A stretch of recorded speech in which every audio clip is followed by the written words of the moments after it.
Bueno, buenas tardes. Seguimos con estas pequeñas clases o pequeños comentarios acerca de las unidades del programa de la materia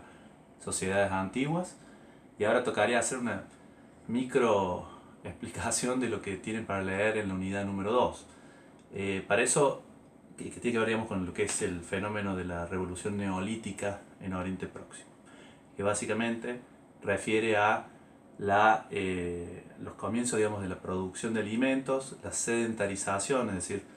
la aparición de poblados estables, de aldeas estables en el territorio del Oriente Próximo, así como también el desarrollo de unas técnicas de utillaje asociadas, como por ejemplo la cerámica, los morteros, etc. La realización de determinados tipos de aperos para la agricultura y para el pastoreo. Antes de pasar digamos, a qué es concretamente esta cuestión del neolítico, habría que hacer referencia a una cuestión que tienen también en la unidad número 1, que tiene que ver con los caracteres originales geográficos del Oriente Próximo, que es una región, como decíamos la clase pasada, bastante amplia, ¿no? El territorio del Oriente Próximo tiene unas dimensiones aproximadas de 2 millones de kilómetros cuadrados.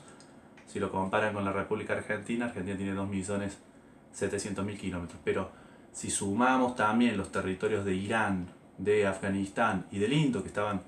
fuertemente interrelacionados con el área del Cercano Oriente y constituyen un verdadero núcleo en época posterior, ahí es donde se va a desarrollar el Imperio Persa Aquemenida, hace una dimensión de más de 4 millones de kilómetros cuadrados, por lo cual una región bastante amplia con grandes diversidades. Y esto es importante porque tienen que prestar atención a tres conceptos clave que desarrolla Liberani para entender la geografía del Oriente Próximo y los desarrollos sociales posteriores. Por un lado,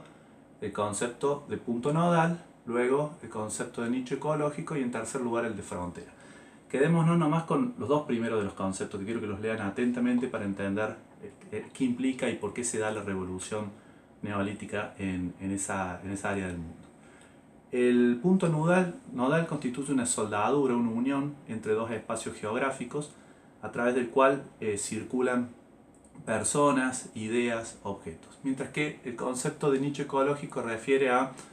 un espacio geográfico protegido, cerrado, con diversidad de recursos, pero que se encuentra vinculado con otros espacios cerrados y protegidos a través de los puntos nodales. En ese sentido, cuando vean el origen del neolítico van a notar que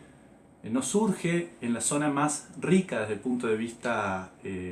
natural, es decir, no surge en las grandes llanuras de Mesopotamia, de la Baja Mesopotamia, donde vamos a ver que sí van a surgir las ciudades de estado, sino que surge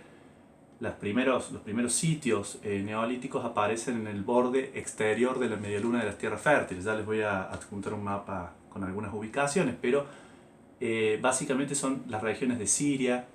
Palestina, Judea, el sur de Anatolia, de la actual Turquía,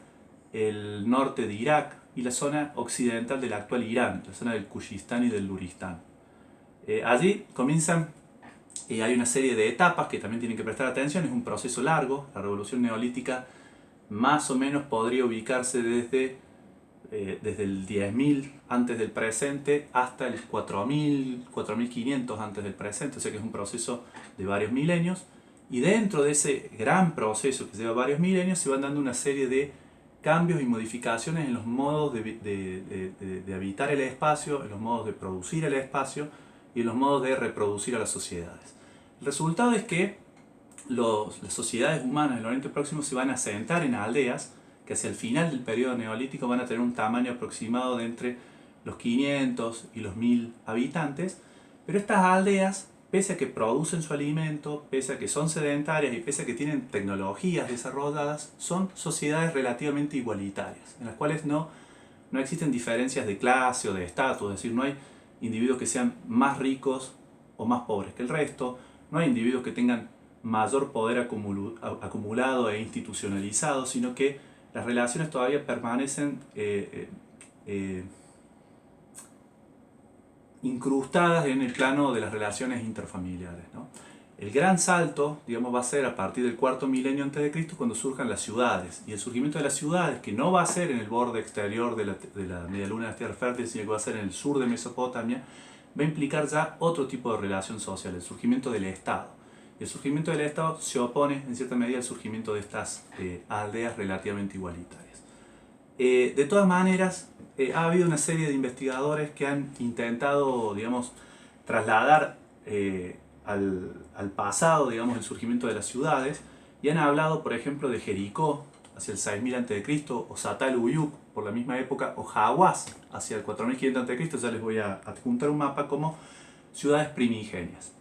El tema es que en dichas ciudades no se advierte justamente lo que sí se va a advertir en Uruk, que va a ser por lo menos reconocido por los arqueólogos como el primer asentamiento urbano, la primera ciudad-estado en el sur de Mesopotamia, que va a surgir hacia el 3500 a.C., es decir, 1000 años después que Hawass, 2500 años después que Satal-Uyuk en Turquía o Jericó en Palestina. Bueno, la gran diferencia que va a haber entre esta ciudad y estos tres asentamientos es que estamos hablando de un estado con relaciones jerárquicas, con acumulación de riqueza por parte de élites, con creación de excedente y concentración de este excedente en manos de determinados sectores sociales. Y cuando nos vamos a estos pequeños asentamientos, lo que encontramos es que son aldeas grandes y no ciudades. Eso probablemente vamos a armar un debate acerca de qué implica una ciudad por oposición a una aldea, porque creo que es un tema importante en el final de la unidad número 2. Pero bueno, queda abierto el espacio para preguntas, para sugerencias y para que sigamos avanzando en la lectura del material correspondiente. Por favor, mándenme mail o escriban en el grupo de Facebook. Hasta luego.